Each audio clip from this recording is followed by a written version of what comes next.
Good evening, dear students. In today's lecture, we are taking some more situations for the better understanding of uniformly accelerated motion. Okay, the situation is uniform circular motion is uniformly accelerated motion. Explain. क्या कहानी समझ में आ रही है? कह रहा है uniform circular motion. पहले यूनिफॉर्म सर्कुलर मोशन देखो क्या है. ये देखो, a body moving on circular path इस तरह से चली जा रही है of some radius. Okay,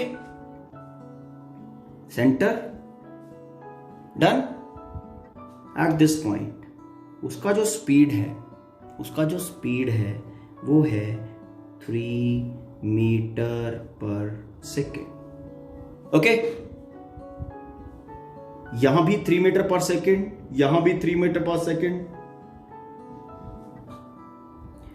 At every point on the circle, the body has the same speed. The body has the same speed. And the speed is 3 meter per second. Okay? This is uniform circular motion. When the speed of the body moving around the circular path is same. Okay? Uniform circular motion is a uniformly accelerated motion. Fine. Now, what I said this is speed which is 3 meter per second, point to point, which is not changing. Now, thinking of the velocity at every point. Now, velocity at this particular point will be magnitude of velocity vector at this particular point will be 3 meter per second and direction will be this. At this point when the body will reach, जब इस point पे body पहुंचेगी, velocity vector will be along the tangent at this particular point this way. Magnitude कितना होगा? 3 meter per second multiplied by direction. जब यहां body पहुंचेगा, okay, magnitude 3 metre पर सेकेंड, डायरेक्शन चेंज हो रहा है कि नहीं? यहां बॉडी पहुंच रहा है, मैग्नीट्यूड 3 मीटर पर सेकेंड, लेकिन velocity is a vector quantity, तो मैग्नीट्यूड और direction any vector is equal to magnitude into direction. When I am talking of velocity vector, no doubt velocity vector magnitude will be same from point to point and that will be 3 meter per second. But what about its direction? Its direction is changing from point to point. Okay, and this change in direction, okay, is changing the velocity vector. क्योंकि velocity vector क्या है? Velocity vector is magnitude into direction. समझ में आया? Point to point speed is 3 meter per second, uniform circular motion. लेकिन ये uniform circular motion, सबसे पहली बात, क्या इस uniform circular motion के पास uniform velocity है? Answer is no. Its velocity is changing from point to point. Okay? क्यों? क्योंकि velocity vector का magnitude तो ठीक है, magnitude 3 मीटर पर सेकेंड है, उसका जो direction है velocity vector का, that is changing from point to point. Due to that change in direction from point to point, when the body is going around circular path, okay, the direction of velocity vector is changing, due to which the velocity of the body is changing. As body goes around circular path with uniform speed 3 meter per second, है ना, the direction of velocity vector changes from point to point, making velocity of body change from point to point. अब acceleration क्या होती है? Acceleration is rate of change of velocity with respect to time. अब यहां पे चाहे हमारा speed constant है बट वेलोसिटी वेक्टर तो चेंज कर रहा है, वेलोसिटी तो चेंज कर रही है। और वेलोसिटी क्यों चेंज कर रही है? Because of change in direction from point to point. Okay, ठीक है। फिर क्या होगा? फिर as per definition, as acceleration is equal to change in velocity vector with respect to time। Okay, velocity vector change कर रहा है तो change in velocity vector will be a finite term, क्योंकि वेक्टर है ना, तो therefore we will be having acceleration। Fine, we will be having acceleration। अब यहां सिचुएशन में कहा गया है यूनिफॉर्मली एक्सेलरेट मोशन, मतलब जो ये एक्सेलरेशन है ना, ये कांस्टेंट एक्सेलरेशन है। ध्यान देने वाली बात, जब ये 3 मीटर पर सेकंड कांस्टेंट स्पीड से चला जा रहा है, जो सेगमेंट ट्रेवल करेगा ये यहां से यहां तक, जनरल में 90 डिग्री सेगमेंट दे रहा हूं, यहां से यहां तक उतने ही टाइम में, यहां से यहां तक उतने ही टाइम में, और यहां से यहां तक उतने ही टाइम में, यहां से यहां तक उतने ही टाइम में। मतलब इसका जो change in direction of the vector होगा वो सेम होगा इन सेम टाइम। ठीक, ओके। तो as the change in velocity vector is same in same time, therefore acceleration has to be uniform। Because of this uniform change in velocity vector, we have uniform acceleration। Okay, and uniform acceleration, when we have motion, uniformly accelerated motion। Hope this situation is clear now। Okay, just think of the situation, you will be getting it in a good way। Let's take one more situation। Two ends of a train moving with a constant acceleration। मतलब एक ही train के दो and, एक front और back, आगे वाला और पीछे वाला, the train is moving with constant acceleration a, okay, passes a certain point, ठीक, passes a certain point with velocity u and v respectively। Front end u velocity से पास करता है और उसी पर्टिकुलर पॉइंट को जो लास्ट एंड है वो v वेलोसिटी से पास करता है। Show that the velocity with which the middle point of the train passes the same point is u square plus v square by 2 under the root। Okay, just think। देखो इस problem को कैसे बनाते हैं। अब इस सिचुएशन में कहा क्या गया है, एक फिक्स पॉइंट एज्यूम कर लिया, ये वाला, इसके ऊपर जी मैं खुद खड़ा हूं, चलो ठीक है, इसके ऊपर मैं खड़ा हूं और मैं ट्रेन को देख रहा हूं। डन। ट्रेन की लेंथ है L, ये उसका फ्रंट पॉइंट है और ये उसकी L लेंथ है, ये उसका बैक पॉइंट है। ठीक है, फ्रंट पॉइंट नंबर 1 और बैक पॉइंट नंबर 2। ठीक, मैंने इसको फ्रंट एंड को देखा, इसकी वेलोसिटी u थी। कितनी थी? u।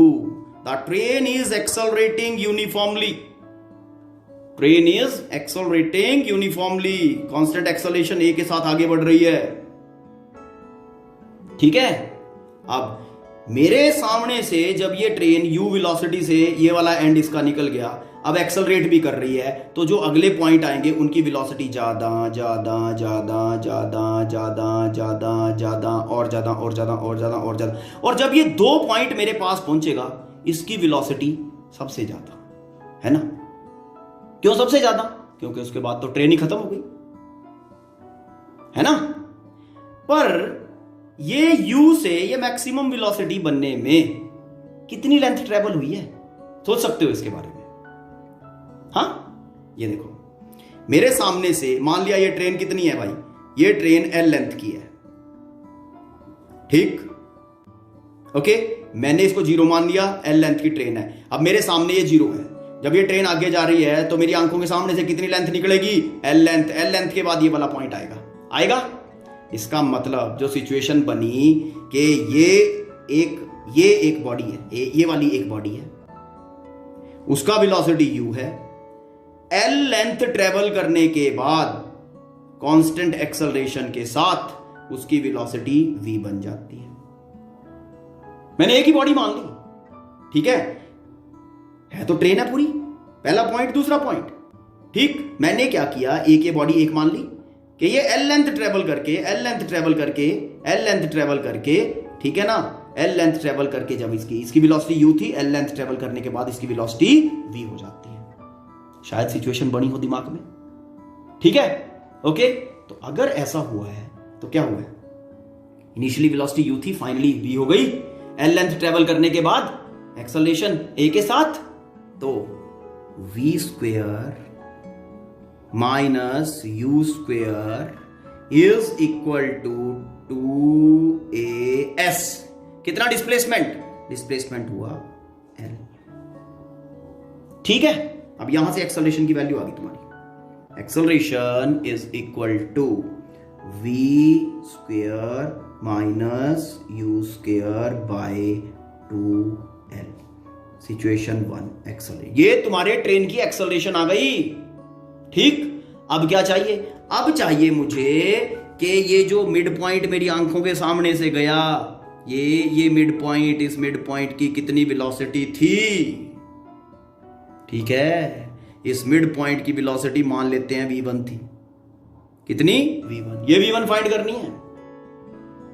देखो अब ध्यान से, u वेलोसिटी से फ्रंट एंड मेरे सामने से निकला t इज इक्वल टू 0 पे, तो चलते ये वाला पॉइंट मेरी आंख के सामने आ गया। कितनी लेंथ के बाद ये मेरी आंख के सामने आएगा, भाई साहब आधी लेंथ के, l/2 लेंथ के बाद। तो इसकी सिचुएशन कैसे बनेगी, इसकी सिचुएशन ऐसे बना दो भाई, एक पॉइंट था, एक बॉडी थी, पॉइंट मास, वेलोसिटी उसकी u थी, एक्सेलरेशन a के साथ, एक्सेलरेशन इतनी एक्सेलरेशन के साथ आगे बढ़ रही थी, तो l/2 लेंथ के बाद उसकी वेलोसिटी हो गई v1, और इस v1 का वैल्यू निकाल दो, ये लो खत्म बात। एक्सेलरेशन हम पहले निकाल चुके हैं। दोबारा देखो, ये पॉइंट u इनिशियल वाला t इक्वल टू 0 पे मेरी आंख के सामने से निकला, तो जब ये आगे बढ़ेगा, ये वाला पॉइंट मेरी आंख के सामने आ गया। कितनी लेंथ के बाद ये मेरी आंख के सामने आया, आधी लेंथ के बाद, है ना। कितनी एक्सेलरेशन से जा रहा है, तो बस इस पॉइंट की देख लो, आधी लेंथ के बाद कितनी वेलोसिटी होगी। तो अब इसका सिचुएशन जो बनेगा वो कुछ ऐसे बनेगा, v square final velocity, v1 square minus initial velocity u square is equal to 2al/2, ठीक है, आधी लेंथ के बाद ना, 2al/2। सिचुएशन आई समझ में। अब यहां पे तुम a का वैल्यू डाल दो और v1 का वैल्यू निकाल दो। v1 निकालना है, ये लो जी, v1 का स्क्वायर इज इक्वल टू, इसको उधर ले जाओ, u स्क्वायर, ठीक है जी, प्लस 2a का वैल्यू ये रहा तुम्हारे सामने, v square minus u square by 2l, ठीक। ये तो a का वैल्यू आ गया और साथ में हो गया ये l/2। अब इसको सॉल्व कर दूं, इसको सॉल्व कुछ करेंगे जब, तो ये l के साथ भाई मेरे l कैंसिल हो जाएगा, ठीक है। अब ध्यान देने वाली बात, ये कैलकुलेशन अब नॉर्मल रह गई, एडिशन सब्ट्रैक्शन, v1 स्क्वायर ये 2v स्क्वायर बन गया, ये u स्क्वायर है 2u स्क्वायर माइनस के साथ, है ना। तो ये बना u स्क्वायर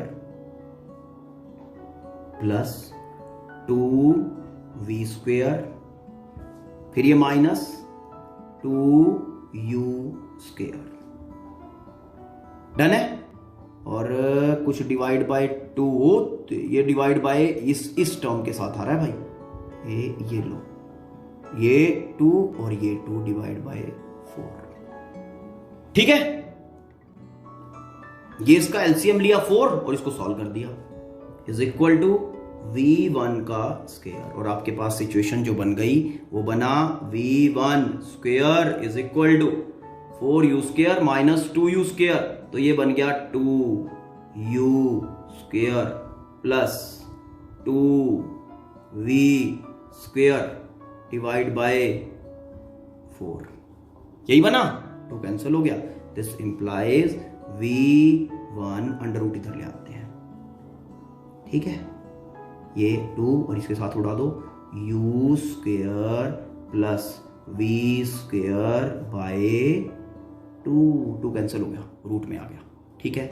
ये तुम्हारी मिड पॉइंट की वेलोसिटी आ गई जो मुझे नजर आएगी उस पॉइंट के ऊपर मैं खड़ा हूं, मतलब the mid point will pass through that particular position, that point with this much velocity. यही वेलोसिटी फाइंड करनी थी ना, और यही अपने पास आई है, देख लो, ठीक। तो सिचुएशन को बड़े आराम से पहले स्टेटमेंट ध्यान से रीड करो, स्टेटमेंट को ध्यान से रीड करने के बाद आराम से इसका डायग्राम क्रिएट करो। डायग्राम आपको बहुत सारी चीजें बता देगा, ठीक है। अब एक बहुत कॉमन प्रॉब्लम लेते हैं जो कॉमन हमारे दिमाग के अंदर मिथ चलती है, विच इज रिलेटेड टू अपना यूनिफॉर्मली एक्सेलरेटेड मोशन, ठीक है, ओके। देखो ये प्रॉब्लम है बहुत कॉमन, ठीक, और तुम्हारा कॉमन जो थॉट है ना, तुम्हारा अपना थॉट, इस प्रॉब्लम को रीड करते ही देखना कितनी कंट्राडिक्शन देगा। 2 bodies, 1 lighter another heavy, ठीक है, 1 lighter another heavy। मान लेते हैं एक फेदर है, पंख, और एक हैवी है, बॉल है, मेटल बॉल, ठीक, आयरन की बनी हुई, heavy, are dropped from same height, ठीक है, दोनों को सेम हाइट से ड्रॉप किया गया, in the influence of gravity, मतलब छत पे चढ़ के छोड़ दी। Which of them will hit the ground first, दोनों में से ग्राउंड को पहले कौन हिट करेगा। अब अगर मैं तुम्हें विदाउट टाइम दिए और ये कहूंगे इसका आंसर क्या आ गया, क्या होगा, तो तुम सारे कहोगे सर आयरन की बॉल पहले हिट करेगी, यही आंसर होगा तुम्हारा, है ना। चलो let's think of the situation and analyse this. देखो बेटा, इस सिचुएशन को बनाने के लिए मैंने क्या किया, मैंने एक हैवी बॉडी ले ली, एक लाइटर बॉडी ले ली, ठीक है। हैवी बॉडी में मैंने ली एक आयरन की बॉल, आयरन की ले लो, लेड की ले लो, किसी भी हैवी मटेरियल का बॉल आप ले सकते हो, और लाइटर में मैंने फेदर लिया, क्या लिया, फेदर। दोनों को according to situation as per statement same height से फॉल करवा दिया in the influence of gravity, ठीक है, यस, दोनों सेम टाइम पे आएंगे। बट अब हमारे थॉट में डिफरेंस क्या है वो देख लो पहले। हमारा दिमाग इन जनरल सोचता है कि the ball will hit the ground first and the feather will hit the ground later, okay. How, आपका ब्रेन जो है वो किस तरह से सोचता है, your brain thinks the reality, okay, in the presence of air. यहां चारों तरफ एयर है, आपने फेदर भी गिरता हुआ देखा है, आयरन बॉल भी गिरता हुआ देखा है, got it. Now iron, basically iron ball and feather जब एयर के अंदर फॉल कर रहे हैं, बेसिकली ये सिचुएशन क्या है कि a body in the presence of medium, जिस तरह से वाटर का एग्जांपल आप लेते हो, वाटर के अंदर एक बॉडी चली जाती है, उसके ऊपर फोर्स लगती है ना, ओके, ठीक। In the same way air के थ्रू जब कोई बॉडी फॉल करती है, मतलब ball in a medium, body in the medium, downward उसके ऊपर फोर्स लगता है Fg, ग्रेविटी के कारण, ग्रेविटेशनल फोर्स। इस फोर्स के कारण तुम्हारा एक्सेलरेशन ड्यू टू ग्रेविटी है g, जिसका 9.8 वैल्यू होता है, ओके। उसके बाद कि अगर ये बॉल डाउनवर्ड, ये बॉडी डाउनवर्ड आ रहा है, मूविंग डाउनवर्ड मोशन, तो अपवर्ड इसके ऊपर लगता है Fr। Fr is resistive force, resistance due to air, okay. एक फोर्स और लगता है, मीडियम के अंदर जब भी कोई ऑब्जेक्ट होता है तो उसके ऊपर बायंसी लगता है बेटा, Fb, buoyant force, okay.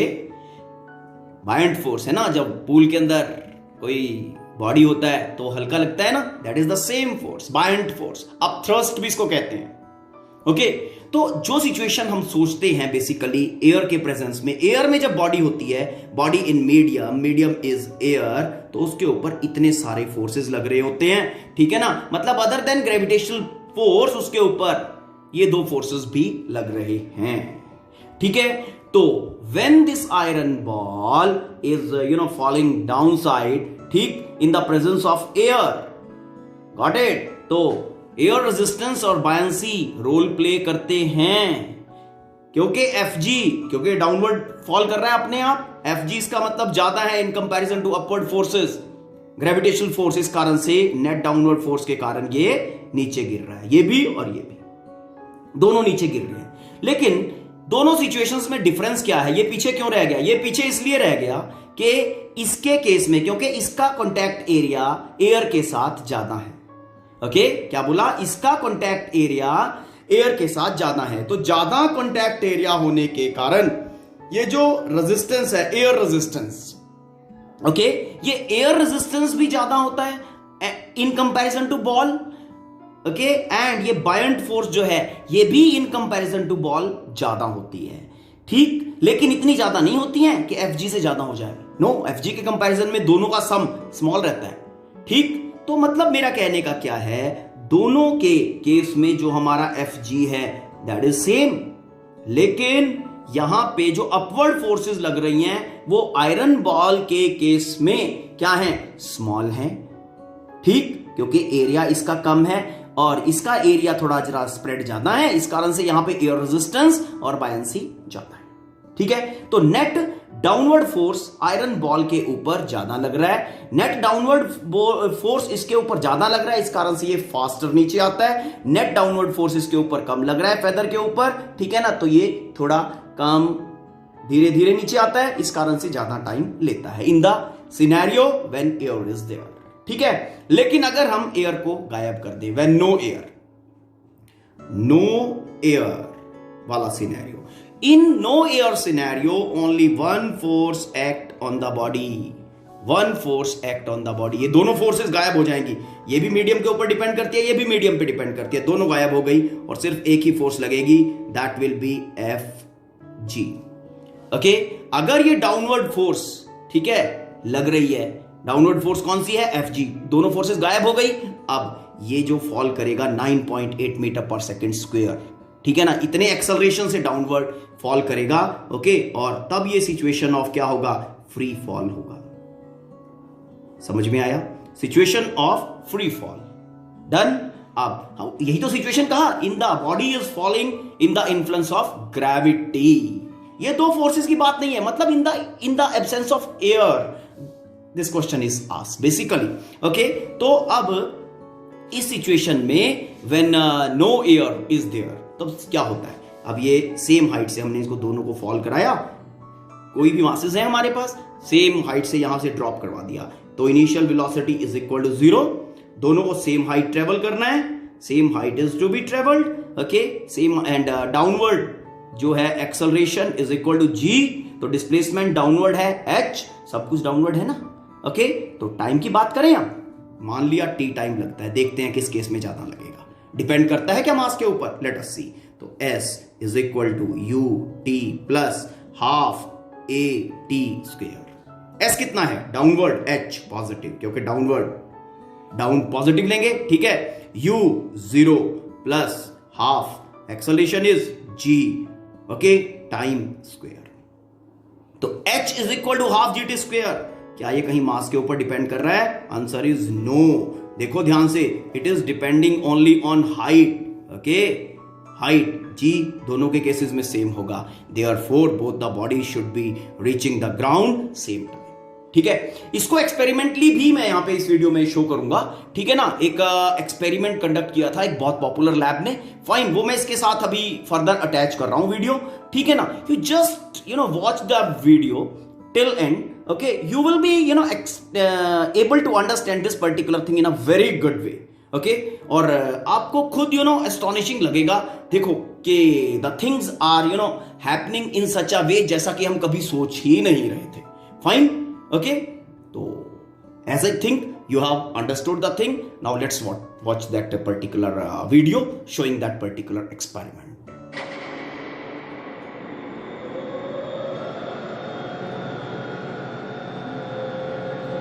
Galileo's experiment was simple. He took a heavy object and a light one and dropped them at the same time to see which fell fastest.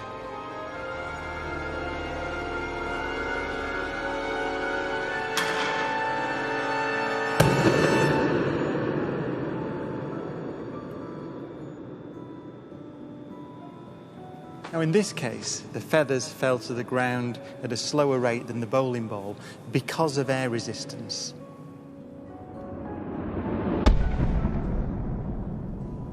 So, in order to see the true nature of gravity, we have to remove the air.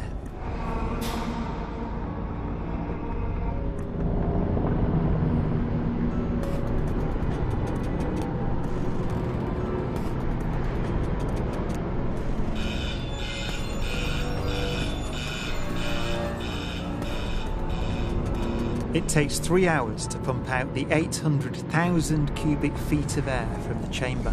Okay, we dropped 2 millitorr in the last 30 minutes. But once it's complete, there's a near perfect vacuum inside. 6104 manual, 10% open. Station 1, go for drop. PCB 30-1, pressure set point at 240 psi. We are go for drop. 10, 9, 8, 7, 6, 5, 4. Cameras on. 2, 1. Release.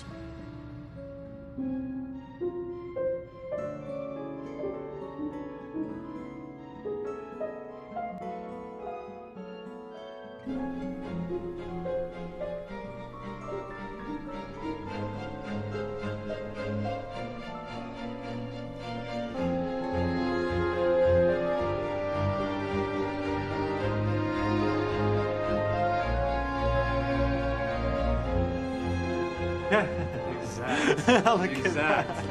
They came down exactly the same. Wow. Look. Watch right there. Look at how they hit right there. Exactly. You're back on the side. Exactly the same. Feathers don't move, nothing. Look at that.